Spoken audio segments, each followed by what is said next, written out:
Eu segurava o discurso que havia preparado para minha filha, parada no fundo da sala.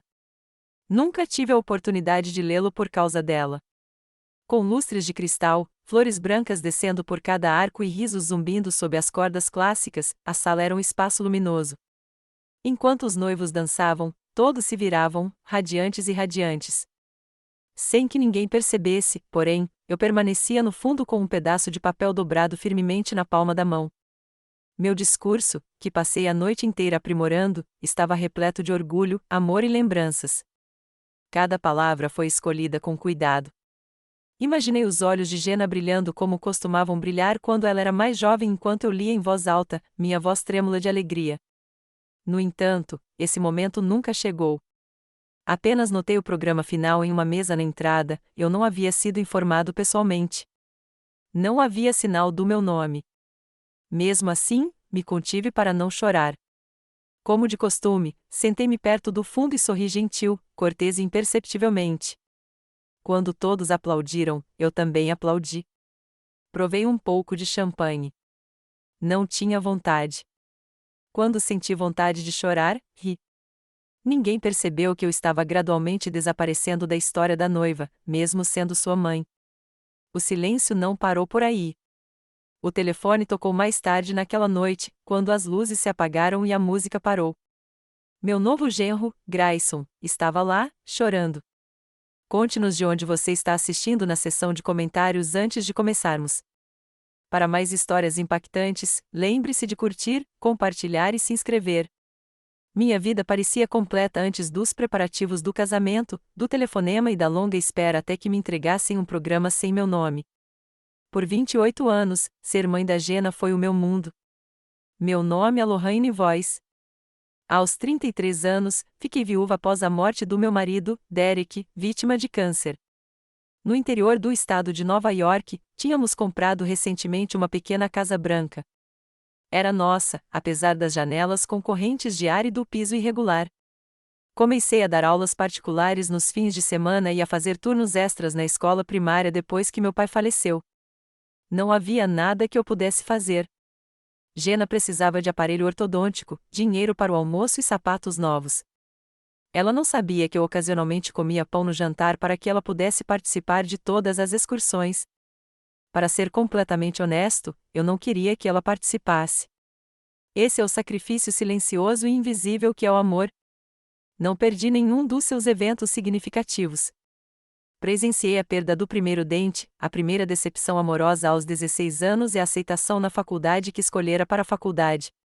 Dobrei cada toalha, etiquetei cada caixa e arrumei o quarto dela como se estivesse mandando uma parte de mim embora. Não há nada que você possa fazer que me faça parar de te amar, eu disse a ela enquanto a abraçava naquele dia. Certa vez, me chamaram de rede de segurança da Jenna. Em uma redação do ensino médio, ela disse que eu era seu pilar de apoio e que ajudava a casa a parecer um farol em tempos de tempestade. Durante anos, li essa redação em momentos difíceis, carregando-a na carteira. Quando ela se formou na faculdade, ela já estava manchada pela idade.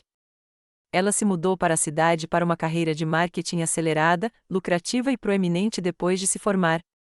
Mesmo quando ela começou a se transformar em uma pessoa que eu mal reconhecia, refinada, impulsiva e sempre exausta, eu ainda sentia muito orgulho. Ela mandava mais mensagens e não voltava tanto para casa. Começamos a fazer ligações mensais em vez de semanais. Mesmo assim, lembrei a mim mesma que é assim que se amadurece. Ela é independente, ocupada e está indo bem. Eu a criei para isso. Toda primavera, nós dois viajávamos para lugares como Maine, Savannah e, certa vez, até a Califórnia. 3 anos atrás, pouco antes de ela conhecer Grayson, fizemos isso pela última vez. Assistimos a filmes antigos, dormimos em uma pousada e conversamos sobre amor, arrependimento e tudo mais até às 2 da manhã. Você é a razão pela qual eu acredito que pessoas boas existem, ela comentou, apoiando a cabeça no meu ombro naquela noite. Eu confiava nela. Fiquei exultante quando ela conheceu Grayson. Ele era estável, atencioso e compassivo. Era modesto, mesmo vindo de uma família rica. Na presença dele, o sorriso de Jenna se suavizou. Lembro-me da nossa primeira refeição juntas em um pequeno restaurante italiano perto do apartamento dela. Ela parecia desejar minha aprovação enquanto continuava a me olhar. Eu a ofereci de bom grado. Ela me pediu para ajudá-la no planejamento quando anunciaram o noivado. Ela comentou: quero me sentir atemporal, como as histórias de amor que você lia para mim quando eu era criança. Comecei a chorar. Era minha filha adulta, apaixonada, pedindo-me ajuda para criar um conto de fadas. Senti-me necessária novamente durante aqueles meses iniciais de preparação. Ela ligava e perguntava sobre listas de músicas, combinações de cores, até mesmo o decote do vestido. Você vai fazer um discurso, é claro, ela chegou a afirmar. Todos estão ansiosos por isso. Naquela noite, comecei a escrevê-lo. As palavras me vieram sem que eu precisasse pensar nelas. Sua primeira apresentação de balé, o momento em que ela segurou minha mão na morte de seu pai e seu primeiro salário estavam todos ali. Eu mal conseguia conter as camadas de orgulho, angústia e amor que enchiam os versos. Mas, aos poucos, a euforia deu lugar ao silêncio. Ela parou de atualizar com tanta frequência. Ela já havia comentado: Celeste acredita que rosa blues é mais elegante. A mãe de Grayson, Celeste, tem uma voz cristalina e um conjunto de convicções inabaláveis. Celeste acredita que menos é mais. O programa está lotado, segundo Celeste. Em vez disso, Celeste sugeriu usar uma agenda. Eu disse a mim mesma que estava sendo muito sensível e ignorei. Afinal, eu ainda tinha o discurso. Eu não ainda tinha aquele momento pela frente. Eu continuava sendo a mãe da noiva, seu pilar de apoio e a pessoa a quem ela se referia como seu farol. Até abrir o software, continuei me dizendo isso. Aconteceu em uma tarde de domingo. Jenna me convidou para tomar café da manhã com ela e Celeste em um restaurante moderno na cobertura da cidade. Quando cheguei, lembro-me de me sentir um pouco deslocada por causa das paredes de vidro, dos aventais pretos impecáveis dos garçons e do jazz ao fundo. Todos ao meu redor estavam vestidos como se estivessem em capas de revista. Derek me dera brincos de pérola no nosso 5º aniversário, e eu estava usando meu cardigan azul. Antes mesmo de me sentar, me senti insignificante. Jenna sorriu educadamente e acenou para que eu me aproximasse. Celeste raramente tirava os olhos do celular. Ela bebia sua mimosa como se estivesse em uma apresentação, enquanto vestia um terninho cinza claro. Estou tão feliz que você pôde vir, Lorraine, comentou, não de um jeito desagradável, mas ainda assim hostil. Coloquei o guardanapo no colo como uma colegial em um jantar formal, assenti e me sentei. Amostras de flores e folhetos de buffet já estavam empilhados sobre a mesa.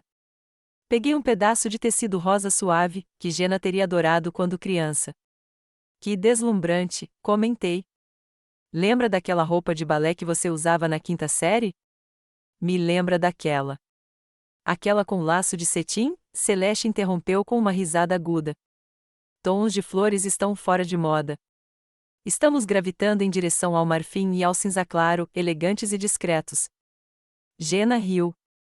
Você não entende casamentos modernos, mãe. Por mais tempo do que o necessário, as palavras permaneceram ali. O jeito como ela disse, de forma leve, desdenhosa, como se minha perspectiva fosse um pouco irritante, foi mais importante do que o que ela disse. Coloquei a amostra rosa de volta na mesa e soltei uma risada. Nunca me senti tão alienada perto da minha filha antes. Mais tarde, quando o garçom veio anotar nossos pedidos, perguntei se a omelete poderia ser feita sem queijo de cabra. Me dá dor de cabeça, expliquei. Celeste deu um sorriso forçado. Sabe, as pessoas só dizem isso porque não estão acostumadas com ingredientes refinados. Jenna não me defendeu. Ela nem olhou para cima. Tentei me manter presente. Elogiei o anel de noivado da Jenna, perguntei sobre o local. Até me ofereci para fazer à mão as lembrancinhas dos convidados, sachês de lavanda e camomila, algo que eu costumava fazer para arrecadações de fundos da escola. Jenna olhou para Celeste e depois para mim. Que fofo, mãe, disse ela, mas na verdade contratamos alguém para as lembrancinhas. Faz tudo parte do pacote. Pacote. Eu não tinha certeza se ela se referia ao pacote da planejadora ou ao pacote da vida que ela estava construindo, um pacote no qual eu não me encaixava mais. Naquela noite, sentei-me no trem para casa, olhando pela janela, observando a cidade desaparecer em meio a árvores e bairros tranquilos. repassei cada momento do brunch, tentando me convencer de que estava imaginando coisas. Jenna estava apenas estressada. Casamentos são estressantes. Mães e filhas brigam por arranjos de mesa o tempo todo. Isso era normal. Isso não era nada. Mas eu não conseguia me livrar da sensação. Algo havia mudado. No fim de semana seguinte, passei no apartamento dela para deixar algumas fotos antigas que achei que ela gostaria de usar para o slideshow. Jenna de Maria Chiquinha segurando uma tartaruga, Jenna com sua beca de formatura, Jenna dormindo no meu peito com apenas 3 meses de idade. Grayson me cumprimentou com um abraço. Ela está terminando uma ligação, disse ele. Esperei na sala de estar enquanto vozes vinham do outro cômodo. Não quero que a apresentação de slide seja sentimental demais, disse Jenna. Ela fez uma pausa. Então, a voz de Celeste, exatamente. Este dia é sobre você.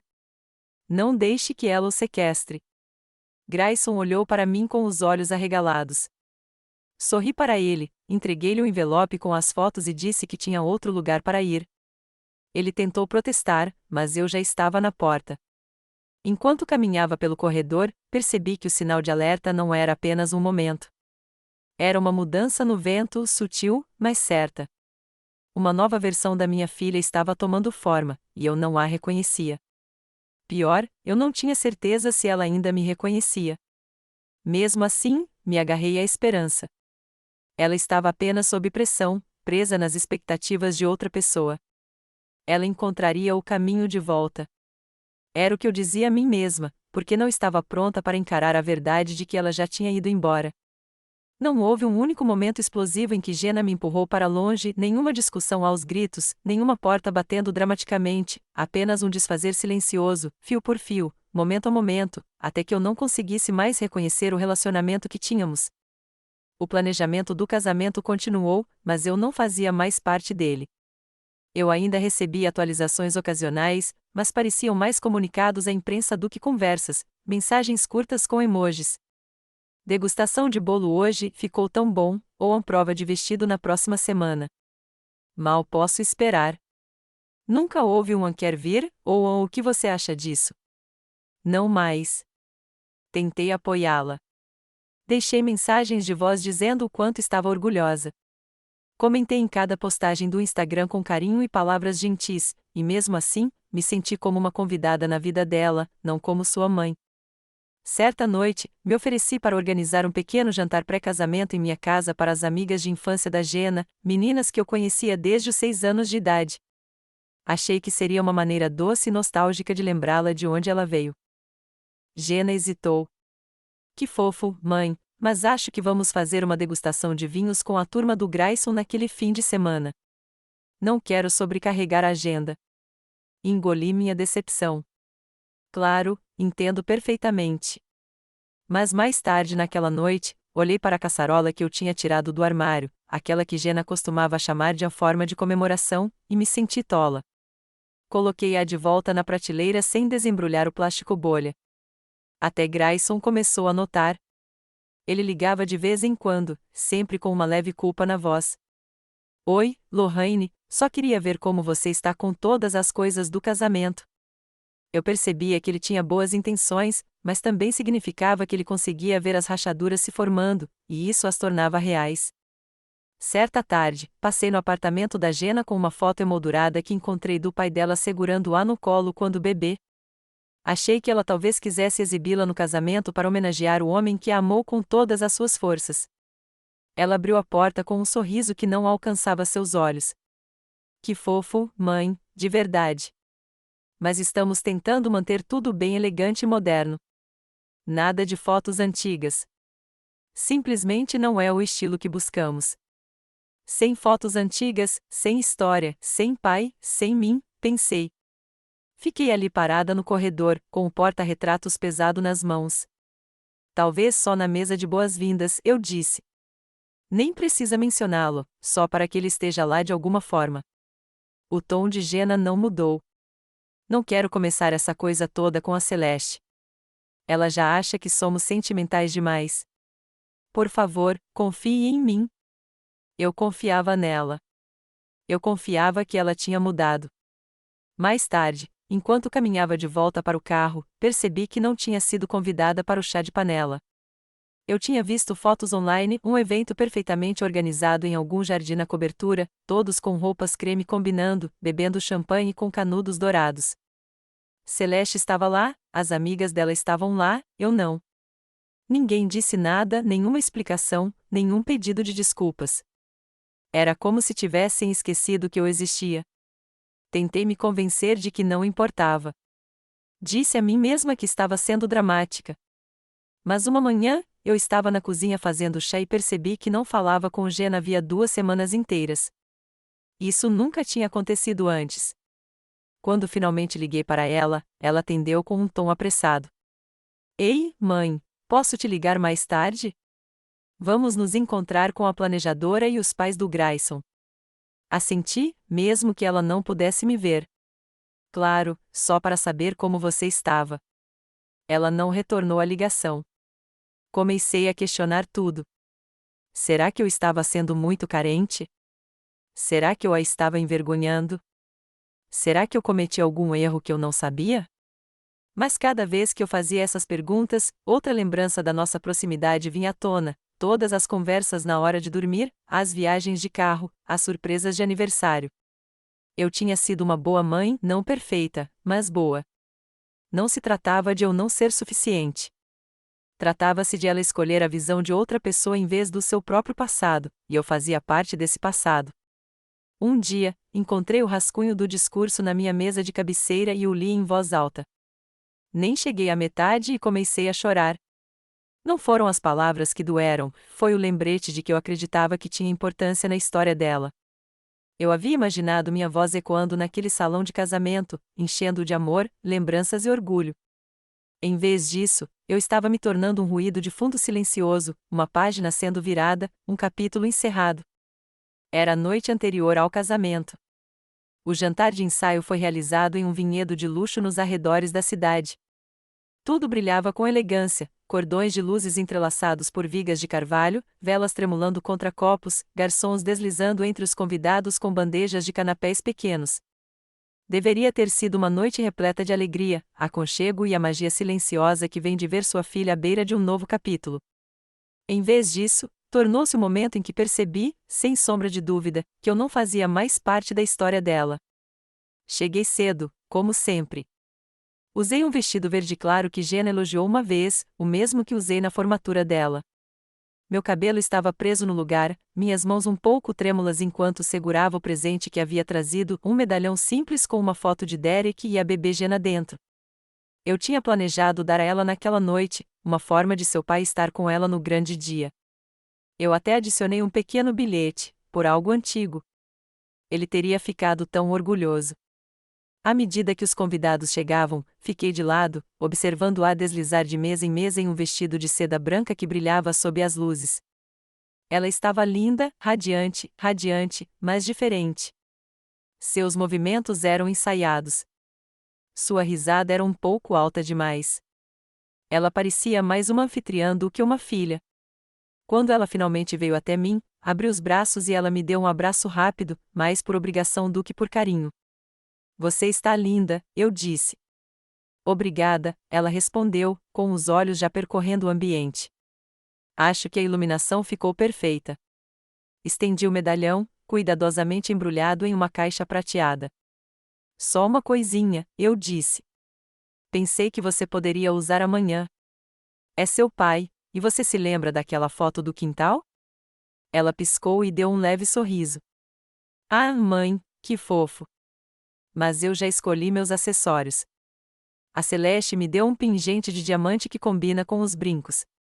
Você entendeu, né? Assenti. Claro. Guardei a caixa na bolsa, tentando não demonstrar a rejeição no meu rosto. E então veio a parte que nunca esquecerei. Perto do fim da noite, a organizadora pegou o microfone e começou a delinear a programação do dia seguinte. Começaremos a cerimônia às 16 horas, seguida de um coquetel no pátio, e depois passaremos para o jantar e os brindes. Sentei-me mais ereta. Brindes, o meu momento. Jenna tinha prometido que eu participaria dos discursos. Eu havia ensaiado cada palavra minha. Não foi longo, apenas alguns minutos, uma homenagem à sua jornada, ao seu pai, ao seu coração. Eu a imaginei segurando minha mão enquanto eu falava, com lágrimas nos olhos, lembrando quem sempre fomos uma para a outra. A organizadora continuou, lendo os nomes de uma lista. Primeiro, o padrinho, Daniel Campbell, depois a dama de honra, Shelby Hay. Depois, Celeste Campbell fará algumas palavras em nome da família. Esperei. Minha respiração ficou presa na garganta. Não havia mais nomes. Risadas ecoaram da multidão enquanto a organizadora seguia seu caminho, brincando sobre o bar aberto e a dança noturna. Olhei ao redor. Ninguém mais notou. Ninguém mais percebeu que algo sagrado tinha acabado de ser tirado de mim. Inclinei-me para Jenna, torcendo para que fosse algum engano. Você disse que eu ia falar, sussurrei. Ela nem olhou para mim. Mãe, simplesmente não combinou. A agenda está muito apertada, e a Celeste disse que é melhor manter as coisas organizadas. Meu peito apertou. Então, eu não vou fazer nenhum discurso. Ela deu de ombros suavemente, desviando o olhar. Não faça disso um escândalo, por favor. Recostei-me lentamente, sentindo a dor subir do estômago à garganta. Minhas mãos tremiam sob a mesa.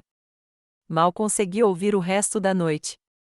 Tudo se transformou em música suave e tilintar de copos. Ao meu redor, as pessoas brindavam, comemoravam e riam. Sorri quando esperavam que eu sorrisse. Concordei quando alguém disse: "Você deve estar tão orgulhoso." Mas, por dentro, eu estava me encolhendo. Depois da sobremesa, fui ao banheiro. Tranquei a porta da cabine e fiquei ali sozinha, segurando meu discurso na bolsa. Não chorei, ainda não.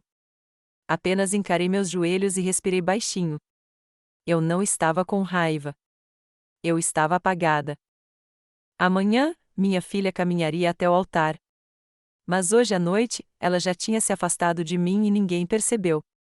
O dia do casamento chegou com um tempo perfeito. O céu estava de um azul límpido e ininterrupto, o ar fresco o suficiente para manter os convidados confortáveis. O local era de tirar o fôlego, jardins de rosas em plena floração, uma antiga capela de pedra com era serpenteando pelos arcos, cadeiras brancas enfileiradas como soldados aguardando o início de algo sagrado. Tudo parecia ter saído de uma revista de noivas, exceto eu. Cheguei discretamente, 2 horas antes, exatamente como me instruíram no cronograma final que a planejadora de Jenna havia enviado por e-mail, sem mensagem pessoal, sem carinho, apenas um nome, Lorraine Voice, ao lado das palavras a assentos da cerimônia, segunda fileira, extrema direita. Não na primeira fileira, não ao lado dela, apenas ali. Usei o vestido azul claro que havia escolhido meses atrás. Jenna me disse uma vez que ele realçava a cor dos meus olhos. Agarrei-me a essa lembrança enquanto caminhava sozinha pelo estacionamento, segurando uma pequena caixa embrulhada debaixo do braço. Meu presente de casamento para ela foi uma coxa costurada à mão com pedaços de tecido de todos os lugares em que já moramos, cada fase da vida dela costurada. Era um legado em linha, horas do meu tempo investidas em cada quadrado. Eu a havia guardado para este dia. Ao me aproximar do local, vi Celeste parada na entrada, prancheta na mão. Ela me olhou e deu um sorriso fraco. Lorraine, disse ela, não exatamente com desprezo, mas com a fria polidez de alguém cumprindo uma obrigação. Que bom que você veio. Assenti. Claro. Sem abraço, sem carinho, apenas mais uma convidada para cuidar. Encontrei meu lugar silenciosamente, no momento em que os floristas finalizavam os retoques finais. Observei a agitação ao meu redor. Fotógrafos se preparando, acompanhantes ajustando gravatas borboleta, madrinhas em vestidos lilás claros rindo perto do altar. Todos tinham um lugar, um papel, todos, exceto eu. Quando Jenna saiu para as fotos, senti minha respiração falhar. Ela parecia radiante, como um sonho envolto em renda e luz. Meu coração se encheu de amor e tristeza ao mesmo tempo. Eu queria correr até ela, abraçá-la, sussurrar o quanto eu estava orgulhoso, o quanto ela estava linda, mas ela estava cercada, Celeste de um lado, a dama de honra do outro, o fotógrafo gritando instruções como um general. Acenei. Jenna me viu, assentiu brevemente e se virou para a câmera. Acabou em segundos.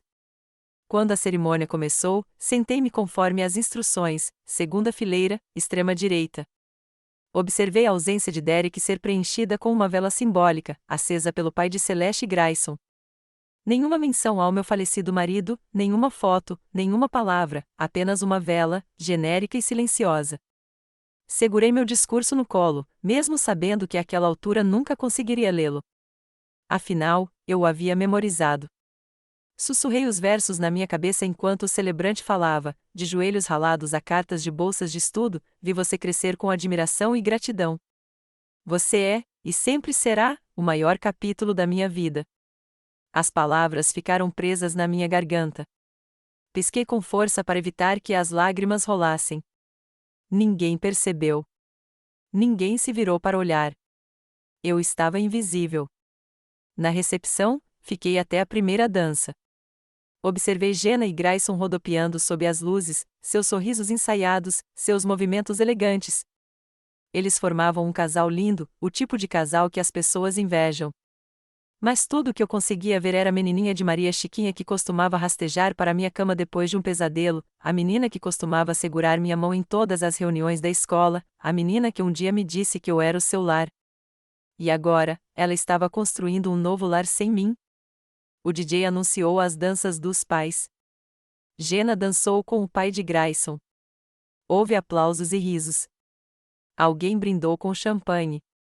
Nenhuma dança entre mãe e filha, nenhum discurso, nenhuma menção. Eu me afastei durante a sobremesa. Ninguém me impediu. Atravessei o estacionamento sozinha, o ar da noite estava mais frio agora, meus sapatos estalando no cascalho. Entrei no carro, tranquei as portas e fiquei em silêncio por um momento.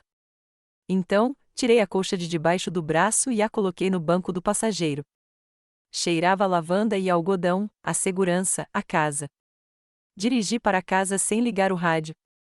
Quando cheguei lá, vesti meu hobby, preparei uma xícara de chá de camomila e sentei-me perto da janela com o discurso no colo.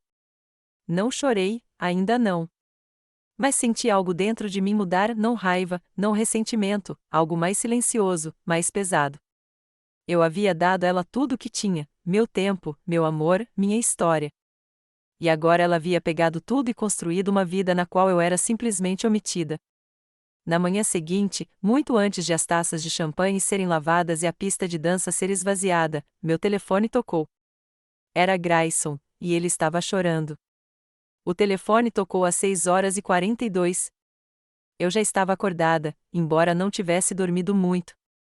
Meu corpo estava cansado, mas minha mente estava presa em loops, rebobinando, repetindo. Cada sorriso que forcei no casamento, cada vez que engoli uma palavra que queria dizer, cada pequena rejeição que se somara a um exílio silencioso e silencioso. Quando vi o nome de Grayson na tela, hesitei. Uma parte de mim não queria responder. Eu não estava pronto para reviver aquilo, ainda não, mas atendi. Lorraine, disse ele, com a voz embargada, me desculpe. Eu não sabia. Não imaginei que seria assim. Ele fez uma pausa, claramente tentando se recompor. Ouvi-o expirar lentamente, trêmulo. Ela nem me disse que você não ia falar, disse ele. Ela disse que você mudou de ideia, que não queria. Encostei-me na parede da cozinha, olhando para a xícara de chá fria que eu havia abandonado horas antes. Não, respondi suavemente, ela simplesmente não me incluiu. Houve silêncio. Então Grayson disse, quase num sussurro, sinto muito.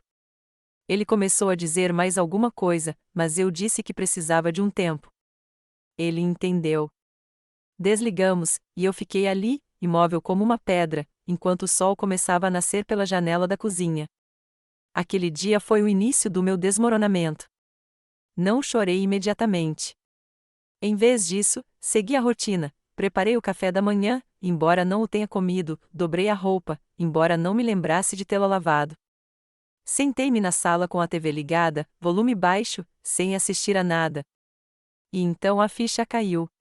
A tristeza nem sempre se manifesta da maneira que esperamos. Não era chorar no chão. Não era quebrar pratos ou gritar nos travesseiros. Era menor, mais lenta, um vazio. Entrei no antigo quarto da Jenna, aquele que eu mantivera exatamente como ela o deixará depois da faculdade. Sentei-me na sua velha cama, peguei o ursinho de pelúcia surrado que ela costumava carregar para todo lugar quando criança e apenas o encarei. Foi então que as lágrimas vieram, silenciosas a princípio, depois soluços profundos e dolorosos que pareciam brotar de um lugar que eu não tocava há anos, desde a morte do pai dela. Naquele dia, deixei a dor me invadir. Lamentei a filha que criei, a menina que costumava desenhar cartões feitos à mão para mim e colá-los na geladeira, a menina que dançava descalça no corredor enquanto eu batia palmas, a menina que um dia chorou no meu colo quando sua professora favorita se mudou. Eu não sabia para onde aquela menina tinha ido. E talvez essa fosse a parte mais cruel, ela ainda estava lá, andando por aí de vestido de noiva, sorrindo para as câmeras, mas havia enterrado cada pedaço de mim que um dia amou. Eu me senti descartada, apagada. Liguei para minha irmã, Francine, que morava a 2 estados de distância. Ela era uma das poucas pessoas que sabiam o quanto eu e Jenna éramos próximas. Quando contei o que aconteceu, ela se calou. Isso não é culpa sua, Lorraine, disse ela gentilmente. É dela. Mas não parecia tão simples assim. Eu não conseguia parar de me perguntar se tinha pressionado demais, amado demais, tentado me agarrar com muita força. Talvez eu devesse ter desistido antes. Talvez eu tivesse feito algo que não tinha percebido. Naquela noite, eu me encontrava sentada no chão do meu quarto, cercada por velhos álbuns de fotos, fotos de Jenna quando criança, festas de aniversário, projetos de arte bagunçados, bailes do ensino médio, eu em cada canto da vida dela, sempre lá, sempre sorrindo. Havia uma foto para a qual eu voltava sempre, Jenna aos 6 anos, sorrindo para mim enquanto esculpíamos abóboras na varanda. Suas mãos estavam cobertas de sementes e polpa, e eu ria, com os braços em volta dela. Toquei a imagem com a ponta dos dedos. Para onde ela foi? E, mais importante, quem eu era agora que ela não precisava mais de mim? Naquela noite, não me preocupei com o jantar. Fui para a cama cedo, mas o sono nunca veio, apenas o ranger da casa ao meu redor e o silêncio de uma vida repentinamente silenciosa demais. Durante décadas, eu havia investido tudo o que tinha para ser mãe de Jenna. Construí minha identidade em torno disso, minhas rotinas, meu propósito, meu orgulho. E em um fim de semana, tudo isso foi deixado de lado. Fiquei deitada no escuro, com os olhos abertos, olhando para o teto. Este era o fundo do poço, não apenas por causa do que ela fazia, mas porque eu não sabia quem eu era sem ela. 3 dias depois do casamento, o mundo lá fora continuava como se nada tivesse mudado. A correspondência ainda chegava. Os vizinhos ainda cortavam a grama. Mas dentro de casa, o tempo passava de forma diferente e mais lento, mais pesado. As paredes pareciam mais próximas, meu peito, mais apertado. Eu mal havia saído de casa desde que voltara do casamento. Eu não havia desfeito a mala que trouxera. Ela ainda estava perto da porta da frente, fechada como se também não quisesse se lembrar. A colcha, meu presente de casamento para Jenna, permanecia na mesa de jantar, fechada, indesejada. Eu não a tocará desde que a colocará ali. Era o centro silencioso de tudo o que eu não havia dito. Na quarta manhã, assim que me sentei para tomar o chá que havia deixado esfriar pela 3ª vez, ouvi uma batida na porta da frente, não a batida apressada de um entregador, nem o som impaciente de alguém esperando para entrar, apenas 3 batidas suaves, comedidas e incertas. Abri e não encontrei ninguém. Mas no capacho de boas-vindas havia um buquê de hortênsias azul claras, as preferidas da infância de Jenna, embrulhadas em papel pardo. Dentro, havia um pequeno envelope creme com meu nome escrito com uma letra caprichada, Lorraine. Meu coração disparou. Não era a letra da Jenna. Levei o buquê para dentro e o coloquei sobre a mesa, com as mãos trêmulas enquanto abria o envelope. O bilhete era curto: Lorraine, sei que não tenho o direito de te pedir nada, não depois do que aconteceu. Mas preciso conversar. Há coisas que eu não sabia, coisas que a Jenna escondeu de mim. Não estou pedindo perdão. Só estou pedindo uma conversa. Por favor, Grayson. Olhei para as palavras, lendo-as 1, 2 e uma terceira vez. Ela escondia algo. O que ela poderia esconder do homem com quem se casou? Por um momento, pensei em jogar a carta fora. De que adiantaria reabrir feridas que mal começavam a cicatrizar? Mas algo dentro de mim se agitou, não raiva, nem esperança, apenas curiosidade. Sentei-me à mesa, olhando para a carta enquanto o suave perfume das hortênsias enchia o ambiente. Aquele cheiro me levou de volta à primavera em que Jenna completou 8 anos, quando plantamos um arbusto delas no quintal. Ela verificava todos os dias se elas tinham florescido, gritando quando as primeiras pétalas apareciam. Naquele verão, ela colheu uma e colocou atrás da minha orelha. Agora você também é uma flor, mamãe. Eu não pensava naquele dia há anos. Liguei para o número que Grayson tinha escrito no verso do bilhete. Ele atendeu no segundo toque. Lorraine, disse-lhe rapidamente, como se temesse que eu desligasse, obrigado por ligar. Ainda não disse nada, respondi, com a voz calma. Houve uma pausa. Então, posso passar aí? Prefiro dizer isso pessoalmente. 1 hora depois, ele estava sentado à minha frente, na mesma mesa de jantar onde eu ajudara Jenna com suas inscrições para a faculdade. Ele parecia cansado, mais cansado do que um homem recém-casado deveria parecer. Seus olhos estavam marejados de exaustão, mas sua voz era firme. Ele me contou tudo, como Jenna vinha lutando contra inseguranças há anos, a vergonha de sua origem modesta, o medo de ser vista como inferior ao círculo social de elite de Grayson, como Celeste alimentava esses medos como gasolina no fogo, como Jenna gradualmente reescrevia seu passado, deixando de lado as partes humanas e confusas, incluindo eu. Ela disse que o seu envolvimento tornaria o casamento muito emotivo, disse Grayson. Ela queria que fosse elegante, perfeito, comercializável. Eu me encolhi. Ela tinha medo de parecer pequena, Lorraine, disse-lhe suavemente. Mas, ao fazer isso, ela te diminuiu, e isso não está certo. Ele tirou algo do bolso do paletó e deslizou sobre a mesa. Era uma versão impressa do programa do casamento, mas esta continha meu nome, discurso, Lorraine Voice, mãe da noiva. Encontrei isso em um arquivo antigo que a planejadora tinha salvo, disse ele. Você deveria ter discursado originalmente, mas 3 semanas antes do casamento, ela mandou retirá-la. Olhei para a página, meu nome impresso com clareza, espremido entre estranhos que tinham permissão para ficar. Grayson me olhou nos olhos. Não espero que você a perdoe, mas eu precisava que você soubesse. Não foi sua culpa. Ele se levantou para sair, hesitou e acrescentou: você criou alguém que ainda está se descobrindo. Só espero que não seja tarde demais para ela se lembrar de quem era antes de tudo isso. Depois que ele saiu, sentei-me com o programa no colo, meus dedos traçando a borda do meu nome. Era prova não apenas de que eu havia sido esquecido, mas de que um dia eu havia sido lembrado. E isso mudou algo em mim? Talvez eu não tivesse fracassado. Talvez a história ainda não tivesse terminado. Naquela noite, dormi melhor do que em semanas. Não porque algo tivesse sido consertado, não mesmo. Jenna não ligou. Ela não se desculpou. Meu nome ainda não tinha sido mencionado durante a recepção do casamento dela. Mas saber a verdade, segurando aquele programa do casamento em minhas mãos, mudou algo dentro de mim, como se uma porta que eu não sabia que estava trancada tivesse se aberto silenciosamente. As palavras de Grayson ecoavam na minha cabeça: você criou alguém que ainda está se descobrindo. Por tanto tempo, carreguei a culpa, aguardei no fundo do meu ser, como as mães fazem. Pensei que talvez a tivesse amado demais, esperado demais, dito as coisas erradas. Pensei que minha presença tinha sido um fardo. Mas não era por eu ser demais. Era por Jenna achar que precisava ser menos ela mesma para ser mais para outra pessoa.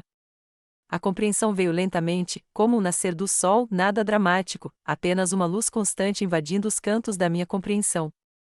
Pela primeira vez em semanas, não passei a manhã perdida em Sião ou reescrevendo conversas na minha cabeça. Não reli o discurso nem verifiquei meu celular em busca de mensagens que nunca chegaram. Em vez disso, abri as janelas, preparei um bule de café fresco e preparei um café da manhã de verdade, ovos mexidos, torrada com geleia de damasco. Até coloquei música para tocar, aquele CD antigo da Norah Jones que Jenna e eu costumávamos ouvir em viagens longas. Limpei a sala de estar, não por obrigação ou tédio, mas porque eu queria. Tirei o pó de molduras antigas, limpei as estantes e até replantei uma planta que estava morrendo num canto. Enquanto trabalhava, notei algo estranho, uma satisfação silenciosa, como se eu estivesse começando a ocupar espaço na minha própria vida novamente. E então, sem pensar muito, peguei a colcha que tinha feito para Jenna da mesa de jantar e a dobrei com cuidado. Coloquei-a num recipiente, não com amargura, mas com paz. Eu não precisava guardá-la como um lembrete do que ela havia rejeitado. Eu sabia o que tinha criado. Eu sabia o cuidado que havia em cada ponto. Ela não precisava mais provar nada. Naquela tarde, dei uma volta no parque. O ar estava fresco, mas o sol estava quente, e as famílias estavam aproveitando o dia. Sentei-me em um banco perto do Lago dos Patos, onde Jenna costumava alimentá-los com migalhas de pão quando criança. Lembrei-me de como ela dava nomes aos patos, dava-lhes histórias e personalidades. Ela tinha tanta imaginação naquela época, tanta delicadeza. Talvez essa delicadeza ainda estivesse nela, soterrada pela pressão, pela imagem e pelo medo de não ser o suficiente aos olhos de pessoas como Celeste. Eu não conseguia arrastá-la de volta para quem ela costumava ser. Mas eu também não precisava ficar paralisada em quem eu costumava ser. Naquela noite, desenterrei meu diário de viagem do fundo do armário. Era algo que Derek e eu tínhamos começado anos atrás, quando achávamos que a aposentadoria seria preenchida com viagens de carro e feriados prolongados no litoral. Tínhamos anotado os lugares que queríamos visitar: Seattle no outono, Charleston na primavera, Santa Fé para os festivais de arte. A maioria deles nunca chegamos a ver, mas eu ainda estava aqui. Na manhã seguinte, reservei uma viagem para Santa Fé, uma semana, um pequeno Airbnb perto da praça, perto de galerias e cafés. Não contei a ninguém. Não senti necessidade de anunciar. Não foi uma declaração. Foi um passo, não para longe de Jenna, mas em direção a mim mesma. Pela primeira vez em anos, senti algo cintilar dentro de mim, não apenas alívio ou calma, mas um poder silencioso, um fogo que não queimava quente nem ruidosamente, mas constante, inegável. Jenna pode não ter me visto no dia do seu casamento, mas eu estava começando a me ver novamente. E percebi que talvez aquela fosse a primeira coisa de que eu precisava, não um discurso, nem um lugar à mesa, apenas uma permissão minha para ser mais do que a mãe de alguém, para ser Lorraine novamente. Depois de anos colocando Jenna no centro de tudo, minha agenda, meus pensamentos, minha identidade, comecei a me colocar silenciosamente no centro. Não em gestos ruidosos e amplos, não houve declarações dramáticas ou ultimatos, apenas pequenas escolhas intencionais, mudanças suaves que fizeram o chão parecer mais sólido sob meus pés novamente. Não liguei para a Jenna. Não enviei fotos da viagem a Santa Fé. Não perguntei se ela havia mudado de ideia, se havia relido o discurso que eu havia escrito ou aberto a colcha que eu havia feito. Aquela parte de mim, a parte que esperava permissão para ser vista, havia se imobilizado não por amargura, mas por clareza. Em vez disso, concentrei-me em reconstruir as partes da minha vida que tinham sido negligenciadas. Primeiro vieram as finanças. Revisei o fundo que Derek havia deixado, verifiquei as contas e marquei uma consulta com um novo planejador patrimonial. O Antigo Testamento listava Jenna como única testamenteira, herdeira e procuradora médica. Mudei discretamente o testamento, não por vingança, mas porque não era mais um dado adquirido. Ela havia escolhido uma versão de sua vida que não me incluía. Eu precisava me conformar com isso e planejar de acordo. Então veio a casa. Eu morei lá por 31 anos.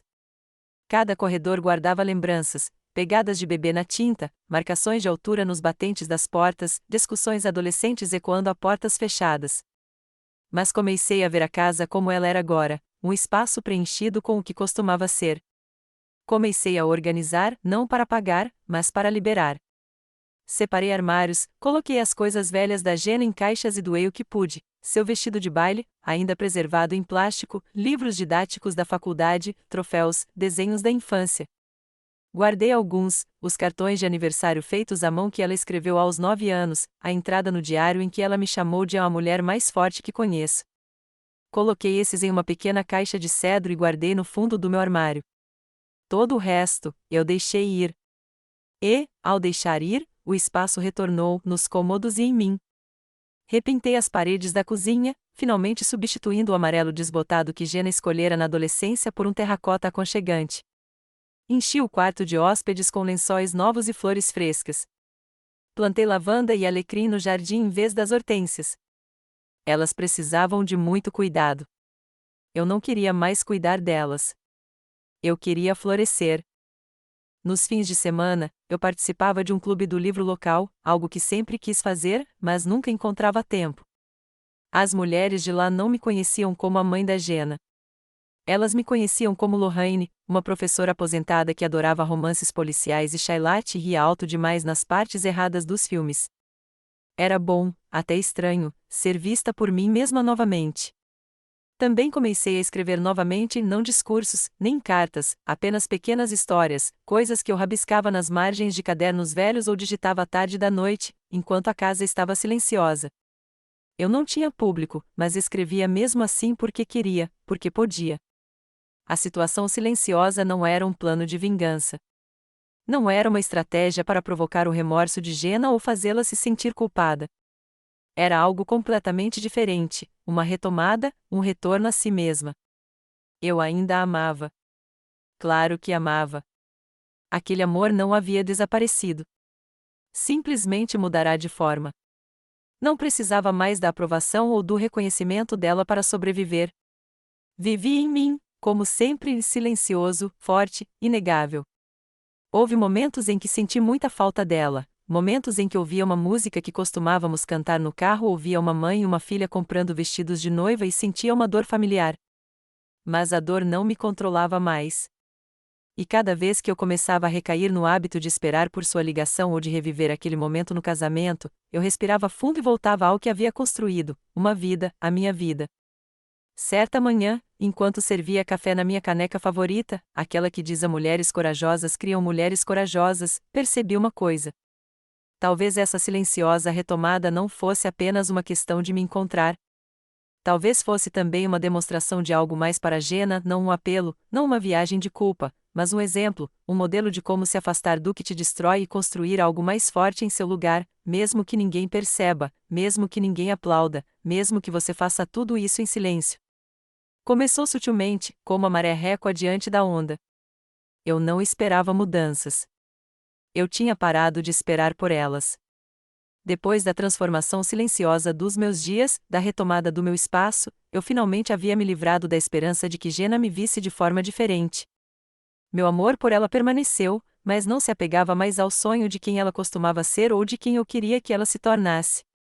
Eu não estava mais segurando a porta aberta. Mas a vida tem um jeito de voltar quando você menos espera. Tudo começou com Grayson.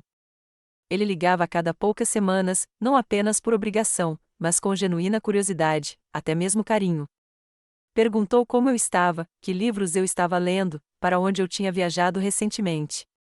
Depois que mencionei a lavanda que havia plantado, ele me enviou uma pequena lata de creme para as mãos feito com óleo de lavanda. Para as suas mãos de jardineiro, dizia o bilhete. Eu sei que você as merece.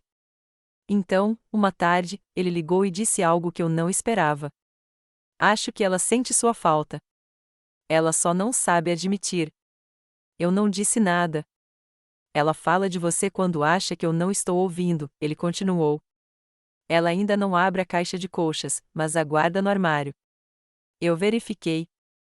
Senti algo mudar, pequeno e silencioso, mas não me consumiu. Agradeci a ligação e desligamos. A próxima mudança veio por meio da velha amiga de Jenna, Marisol. Não nos falávamos há anos. Ela era uma das garotas com quem eu costumava dividir a carona para a escola e dormir na casa de alguém, uma das poucas pessoas que tinham percebido o vínculo que Jenna e eu tínhamos. Ela me mandou uma mensagem no Facebook: Oi, senhorita Voz. Espero que não seja muito precipitado, mas vi as fotos do casamento e só queria dizer que notei. Me desculpe. Você não merecia isso. Li a mensagem 2 vezes antes de responder e, em seguida, respondi com um simples obrigada. Ela respondeu novamente: Jenna costumava te chamar de melhor amiga. Ela ainda precisa de você, mesmo fingindo que não precisa. Essa frase permaneceu. Certa manhã, enquanto tomava café e observava a luz entrar pelas persianas, lembrei-me das muitas vezes em que me deixei encolher para deixar os outros mais confortáveis. Eu tinha feito isso a vida toda, em reuniões, em amizades, na maternidade. Mas algo havia mudado agora, não apenas na minha rotina, mas na energia que me cercava. Eu havia traçado novos limites, não com força, mas com elegância. E esses limites começaram a falar por si. Era evidente que a dinâmica havia mudado. Os telefonemas de Grayson se tornaram mais frequentes. Quando ele e Jenna jantavam na casa da Celeste, ele me mandava mensagens depois com atualizações. Sua filha calou um dos comentários sarcásticos da Celeste hoje à noite, escreveu ele certa vez. Ela chegou a dizer: "Não fale da minha mãe desse jeito. Você teria ficado orgulhoso." E eu fiquei, não porque Jenna me defendeu, mas porque ela finalmente se lembrou de que eu valia a pena ser defendida. Nunca pedi desculpas ou explicações. Não busquei crédito ou encerramento. Simplesmente continuei construindo minha vida, um dia de cada vez.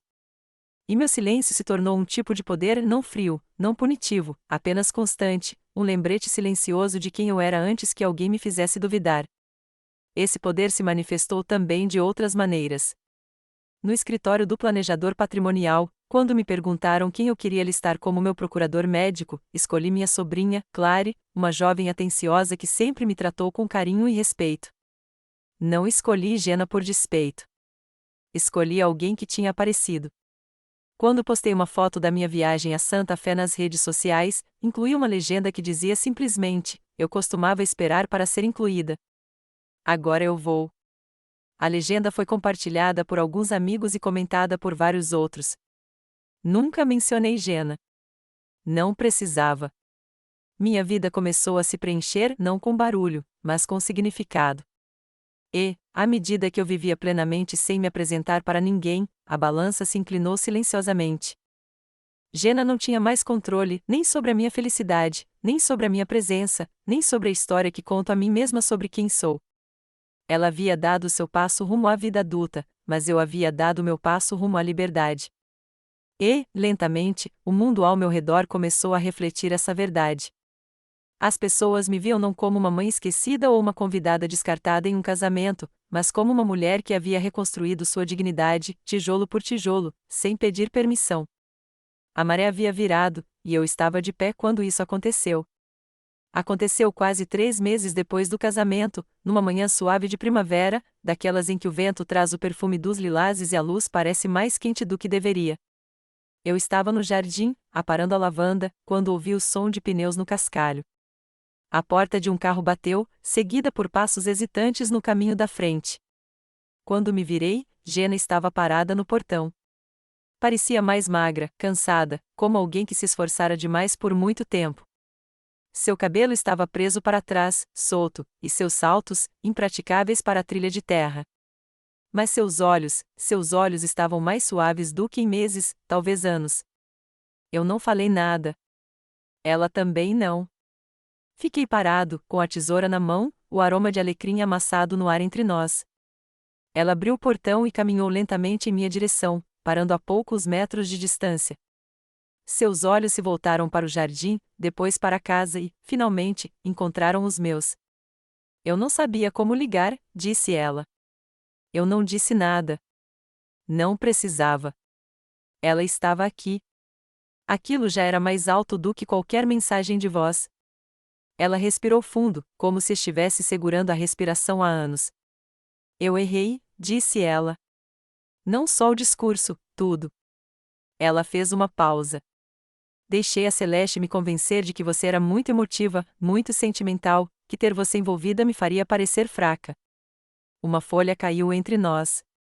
"Eu disse a mim mesma que você entenderia, que me perdoaria como sempre faz. Mas quando não te vi na recepção, quando percebi que você tinha ido embora." Sua voz embargou. Eu sabia que tinha ido longe demais. Mesmo assim, esperei. Ela enfiou a mão na bolsa e tirou algo, um pedaço amassado de papel dobrado. "Encontrei isto na minha cômoda na manhã seguinte ao casamento", disse ela. "Grayson disse que você nunca fez o discurso, mas eu o li. Eu nem tinha percebido que tinha deixado uma cópia para trás. Devo tê-la deixado lá em meu torpor antes de sair naquela noite, agarrada a um último fio de esperança." Ela o desdobrou lentamente. "Li 3 vezes", sussurrou. Chorei nas 3. Um nó se formou na minha garganta, mas fiquei imóvel. Lembrei-me de coisas em que não pensava há anos, as fantasias de Halloween, as viagens de carro, as noites em claro com a lição de matemática. Você estava sempre lá, a todo momento. E eu te apaguei. Finalmente falei, com a voz calma, mas firme. Você não me apagou, Jenna. Você tentou, mas eu nunca desapareci. Ela olhou para cima, assustada. Eu sempre estive aqui. Você simplesmente parou de procurar.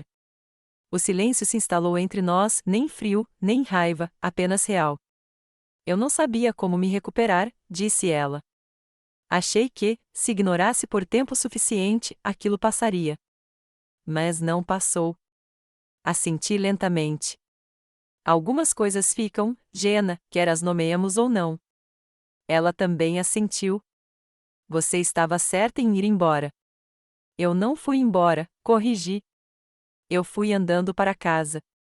Ela engoliu em seco. Eu não mereço o seu perdão. Talvez não, eu disse honestamente, mas eu ainda sou sua mãe. Isso também não vai embora. Ela olhou para o chão, como se estivesse se preparando para o golpe final. Mas ele não veio porque eu não vim a este momento em busca de vingança. Vim com clareza. Limpei as mãos no avental de jardinagem e gesticulei em direção ao banco sob a ameixeira. Sente-se, se quiser. O ar está com um cheiro agradável esta manhã. Ela me seguiu sem dizer uma palavra. Ficamos sentados em silêncio, ombro a ombro, observando um casal de pássaros azuis voar entre os galhos. Não foi um pedido de desculpas em meio a lágrimas. Não foi um reencontro dramático com violinos crescendo ao fundo. Foi algo melhor. Foi honesto. Depois de um tempo, Jenna enfiou a mão na bolsa novamente e tirou um pequeno embrulho familiar, a colcha, ainda dobrada, ainda embrulhada no papel que eu usara meses antes. Eu a trouxe para casa, disse ela baixinho, mas não consegui abri-la, não até te encarar. Ela a colocou delicadamente no meu colo. Podemos abri-la juntas? Assenti, desdobrando o tecido lentamente. As cores floresceram como memórias entre nós, o remendo do cobertor da infância dela, o tecido da velha camisa de flanela do Derek, o canto bordado com o nome dela e o meu. Ela o contornou com o dedo, com a respiração ofegante. Esqueci quem eu era, sussurrou. Não, eu disse, você simplesmente parou de ouvir. Ela encostou a cabeça no meu ombro. Estou ouvindo agora. E pela primeira vez em muito tempo, acreditei nela. 2 semanas se passaram após a visita de Jenna. Não nos falávamos todos os dias. Não havia telefonemas longos e emotivos, nem almoços maratona repletos de desculpas. Mas algo entre nós havia mudado, não de volta ao que era antes, mas para algo novo, mais honesto. Ela enviou uma foto da colcha dobrada com capricho aos pés da cama, sem legenda, apenas a imagem. Dizia o suficiente. Mesmo assim, mantive distância não por raiva, mas porque havia aprendido a viver no meu próprio espaço, a respirar sem esperar que alguém me desse espaço. E então, certa manhã, recebi uma carta, não uma ligação, nem uma mensagem de texto, mas um envelope formal em relevo com um endereço de retorno que reconheci instantaneamente, Celeste Campbell. Sentei-me à mesa da cozinha, com a luz do sol entrando pela janela voltada para o leste, e fiquei olhando para o envelope por um longo tempo antes de abri-lo. Meus dedos não tremeram, meu coração não disparou. Eu estava firme. Dentro, havia uma folha dobrada de papel timbrado fino, escrita com a mesma letra cursiva precisa e gélida que Celeste sempre usará, como se cada palavra tivesse sido ensaiada. Lorraine, dizia, acredito que as tensões em torno do casamento criaram mal-entendidos desnecessários. Espero que, pelo bem de Jenna e Grayson, possamos restabelecer a civilidade entre nós. Vou organizar um brunch formal de primavera no próximo domingo e gostaria de estender o convite a você, como mãe de Jenna. O evento contará com a presença de familiares e amigos próximos. Vamos deixar o passado para trás e seguir em frente com espírito de graça. Celeste. Li 2 vezes. Civilização. Mal-entendidos. Ela não mencionou meu nome nenhuma vez em público, nem no casamento, nem durante os brindes, nem quando mandou Jenna me apagar do programa, da disposição dos lugares, da lembrança do próprio dia. E agora, semanas depois, ela queria graça. O que ela queria era reparação de imagem. Fui até a secretária no canto da sala de estar e abri a gaveta onde guardava meus artigos de papelaria, daqueles de verdade, nada de e-mails, nada de mensagens de texto, um lugar para palavras que importam. Escolhi um envelope creme e uma caneta que fluía facilmente. Então me sentei à mesa de jantar, o mesmo lugar onde Jenna e eu tínhamos feito marcadores de lugar para sua peça de ação de graças da quinta série. Não precisei escrever muito. Celeste, escrevi, obrigada pelo convite. Não irei. Jenna e eu estamos reconstruindo algo significativo não pelas aparências, não pelos brunches e certamente não pelo conforto daqueles que um dia a encorajaram a esquecer quem ela é. Você pediu graça. Graça começa com responsabilidade. Você não demonstrou nenhuma das duas coisas. Cordialmente, Lorraine Voice. Fechei o envelope, escrevi o nome dela na frente e enviei no mesmo dia. Não contei para Jenna. Era um assunto entre mulheres. Mas a vida tem um jeito de revelar a verdade, mesmo quando tentamos mantê-la em segredo. Naquele mesmo dia, enviei o envelope depois de lacrá-lo e escrever o nome dela na frente. Escondi isso de Jenna. Era uma questão de mulher para mulher. Mesmo quando tentamos esconder a verdade para nós mesmas, a vida tem um jeito de revelá-la. Grayson me ligou na semana seguinte. Parecia surpreso. O que você escreveu para Celeste, Lorraine? Perguntou. Eu o informei. Ele soltou um suspiro ao telefone. Não sei se você sabe, mas a Jenna soube do Brant da carta. Aparentemente, a Celeste informou que você gentilmente rejeitou. Jenna pediu para ver a correspondência. Celeste recusou. Jenna então localizou e examinou o envelope que você enviou, depois de vasculhar a correspondência. Fiquei sem fôlego. Com um tom que parecia quase impressionado, Grayson continuou. Ela saiu depois de arrumar uma mala. Disse a Celeste que, até que ela se desculpasse com você, não com Jenna, não comigo, mas com você, não falaria com ela novamente. Permaneci em silêncio por um tempo, permitindo que as palavras se acalmassem como poeira. Você deveria estar orgulhosa, Lorraine, continuou ele, mais sutilmente. Você não só criou uma mulher forte, como também a ensinou a ser uma. Bati na minha porta mais tarde naquela semana. Com o cabelo preso num coque desgrenhado e pouca maquiagem, Jenna estava lá com uma garrafa de vinho e uma sacola de compras. Ela comentou, achei que talvez pudéssemos cozinhar como antes. Sim, pensamos. Quando criança, preparávamos frango com limão e legumes assados do jeito que ela gostava. Ela pôs a mesa e eu acendi a vela em formato de rosa que costumava fazê-la revirar os olhos quando tinha 14 anos. Ela comentou, li sua carta para Celestian durante o jantar. Levantei a cabeça.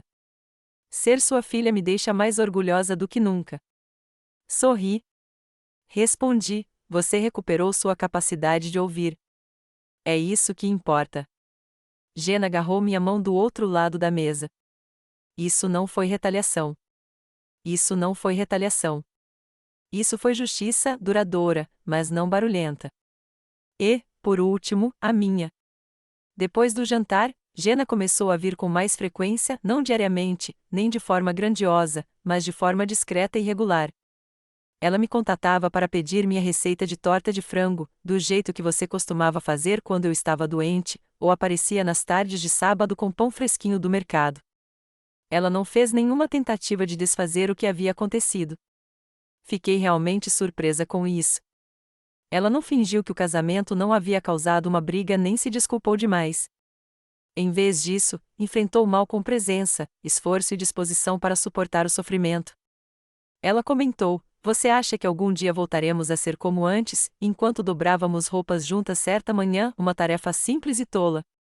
Olhei para aquela senhora, que já fora menina, que construíra fortes de travesseiros na minha sala de estar, que escrevera meu nome entre corações de palito e que se esquecera de mim no dia mais significativo de sua vida. Não, murmurei. Mas prefiro não voltar. Sem saber se havia sido machucada, seus olhos se arregalaram. Sorri. Desejo prosseguir. Quero que recomecemos de onde estamos agora, não de remorso ou lembranças. Não sou mais apenas sua sombra, e você não é a mesma garota que era. Lentamente, ela assentiu. Tudo bem. Logo após essa conversa, Jenna iniciou o tratamento. Ela alegou querer saber por que sentia a necessidade de reescrever sua história, minimizar seu passado e encaixá-lo em um molde que nunca fora o dela. Com o único propósito de ouvir, ela até me convidou para participar de uma de suas sessões. Eu concordei, e vi minha filha assumir a responsabilidade e não cumpri-la pela primeira vez. Ela fez perguntas. Prestou atenção. Quando a informei que havia chorado no banheiro durante o jantar de ensaio, ela não me interrompeu. Você merecia coisa melhor, murmurou, enxugando os olhos. Não foi um caminho de cura fácil. Houve semanas em que não nos falávamos muito. De vez em quando, ela mandava uma foto da refeição ou um meme que trazia lembranças de nossas viagens anteriores.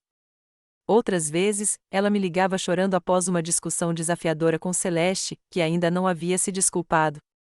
No entanto, eu não residia mais na sala de espera do amor de Jenna. Essa era a diferença. E gradualmente, nosso relacionamento evoluiu para algo novo, não a intimidade intensa de seus primeiros anos, nem a dor de seu silêncio, mas uma amizade estável e pacífica que havia sido testada, quebrada e reparada em bases mais sólidas. Então, num dia de fim de verão, ela apareceu com um pequeno envelope e um sorriso gentil.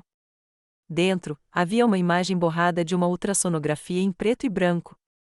Ela disse: "Eu não conseguia imaginar contar a ninguém antes de te contar, mas não sabia bem como te contar." Olhei para a imagem, requintada e nebulosa. "Tenho medo", disse ela. "Não tenho certeza do tipo de mãe que serei." "Você será do tipo que se lembra, e isso basta", murmurei, estendendo o braço sobre a distância entre nós e tocando levemente a mão dela. O mundo se movia silenciosamente ao nosso redor enquanto estávamos sentados juntos na varanda, ouvindo o vento farfalhar as árvores. Eu não precisava mais fazer um discurso. Pude demonstrar minha importância sem holofotes, aplausos ou microfone. Eu havia recriado completa e silenciosamente uma vida que era minha. E ela havia retornado, não porque eu implorei, mas porque tomei a decisão de me defender e parar de implorar. Depois que Jenna foi embora naquela noite, fui ao meu jardim e cortei um ramo de lavanda. Fui até a beira do quintal, perto da lápide de Derek, coloquei-a no vaso e me sentei. "Ela está adquirindo conhecimento", murmurei. "E eu também." À medida que o dia chegava ao fim, o céu ficou rosa. Fechei os olhos porque me senti em paz pela primeira vez em muito tempo, não porque tivesse terminado. Na semana seguinte, recebi um telefonema de Grayson. Ele parecia atordoado. "Lorraine", disse ele, "o que você escreveu para Celeste?" Contei. Ele suspirou ao telefone. "Bem, não sei se você sabe disso, mas Jenna descobriu sobre a carta e o Brant. Aparentemente, Celeste disse a ela que você recusou educadamente. Jenna pediu para ver a carta. Celeste recusou. Então Jenna vasculhou a correspondência, encontrou o envelope que você havia enviado e leu. Fiquei sem fôlego. Grayson continuou, com a voz quase impressionada. "Ela fez as malas e foi embora. Disse a Celeste que não falaria mais com ela até que se desculpasse com você, nem comigo, nem com a Jenna, nem com você." Por um longo momento, não disse nada, apenas deixei as palavras se assentarem como poeira. "Lorraine", disse-lhe com mais suavidade, "você deveria se orgulhar. Você não apenas criou uma mulher forte, você a lembrou de como ser uma." Mais tarde naquela semana, bateram-me à porta. Jenna estava lá, sem maquilhagem, com o cabelo num coque despenteado, segurando uma sacola de compras e uma garrafa de vinho. "Pensei que talvez pudéssemos cozinhar", disse ela, "como costumávamos fazer." Fizemos. Fizemos frango ao limão e legumes assados, como ela gostava de fazer quando era criança. Ela pôs a mesa e eu acendi a vela para a qual ela revirava os olhos quando tinha 14 anos, aquela em forma de rosa. Durante o jantar, ela disse: "Li sua carta para Celeste." Levantei os olhos. "Nunca me senti tão orgulhosa de ser sua filha." Sorri. "Você se lembrou de como ouvir", eu disse. "É isso que importa." Jenna estendeu o braço sobre a mesa e pegou a minha mão. Não era vingança. Não era retribuição. Era justiça, não barulhenta, mas duradoura. E, finalmente, minha. Jenna começou a me visitar com mais frequência depois do jantar, não todos os dias, nem com gestos largos, mas de forma discreta e consistente. Ela aparecia nas tardes de sábado com pão fresco do mercado ou me mandava mensagens pedindo minha receita de torta de frango, do jeito que você costumava fazer quando eu estava doente. Ela não tentou apagar o que tinha acontecido. Foi isso que mais me surpreendeu. Ela não se desculpou demais nem fingiu que o casamento não tinha causado uma fratura. Em vez disso, encarou o dano de frente, com presença, esforço e disposição para se acomodar ao desconforto. Certa manhã, estávamos dobrando roupa juntas, uma coisa pequena e boba, quando ela parou e perguntou: "Você acha que algum dia voltaremos a ser como éramos?" Olhei para ela, essa mulher que um dia foi uma garota que construía fortes de travesseiros na minha sala de estar, que rabiscava meu nome ao lado de corações de palito, que se esqueceu de mim no meio do dia mais importante da sua vida. "Não", eu disse suavemente. "Mas eu não quero voltar." Seus olhos se arregalaram, sem saber se deveria se magoar. Eu sorri. "Eu quero seguir em frente. Quero que construamos algo novo, não por culpa ou lembranças, mas a partir de onde estamos agora. Você não é mais a garota que costumava ser, e eu não sou mais apenas sua sombra." Ela assentiu lentamente. "Certo." Jenna começou a fazer terapia logo depois daquela conversa. Ela disse que queria entender por que sentia a necessidade de encolher o passado, reinventar a história, se encaixar em um molde que nunca foi o dela. Ela até me convidou para participar de uma de suas sessões, só para ouvir. Eu concordei e, pela primeira vez, vi minha filha assumir responsabilidades e não apenas executá-las. Ela fez perguntas. Ela ouviu. Ela não interrompeu quando contei como chorei no banheiro durante o jantar de ensaio dela. Ela enxugou os olhos e disse: "Você merecia mais." A cura não foi linear. Em algumas semanas, não conversávamos muito. Às vezes, ela mandava uma foto do jantar ou um meme que a lembrava das nossas antigas viagens de carro. Outras vezes, ela me ligava chorando depois de uma conversa difícil com a Celeste, que ainda não tinha se desculpado. Mas eu não vivia mais na sala de espera do amor da Jenna. Essa era a diferença. E lentamente, nosso vínculo se tornou algo novo, não a proximidade avassaladora de sua infância, nem a dor de seu silêncio, mas uma companhia constante e silenciosa, que havia sido testada, quebrada e consertada em terreno mais forte. Então, numa tarde de fim de verão, ela apareceu com um sorriso suave e um pequeno envelope. Dentro havia uma foto, uma ultrassonografia granulada em preto e branco. "Eu não sabia bem como te contar", disse ela, "mas não conseguia imaginar contar a ninguém antes de te contar." Olhei para a imagem, borrada e perfeita. "Estou com medo", ela sussurrou. "Não sei que tipo de mãe serei." Estendi a mão para o outro lado, toquei a dela delicadamente e disse: "Você será do tipo que se lembra, e isso basta." Sentamos juntos na varanda, o vento farfalhando as árvores, o mundo se movendo suavemente ao nosso redor. Eu não precisava mais fazer um discurso. Não precisava de microfone, aplausos ou holofotes para provar que eu era importante. Eu havia reconstruído uma vida que era minha, completa e silenciosamente. E ela havia voltado, não porque eu implorei, mas porque parei de implorar, porque eu havia me escolhido. Naquela noite, depois que Jenna foi embora, fui ao meu jardim e cortei um único ramo de lavanda. Caminhei até a lápide de Derek na beira do quintal, coloquei-a no vaso e me sentei. "Ela está aprendendo", sussurrei. E eu também. O céu estava rosado com os últimos raios de sol. Fechei os olhos, não porque tivesse terminado, mas porque, pela primeira vez em muito tempo, eu estava em paz.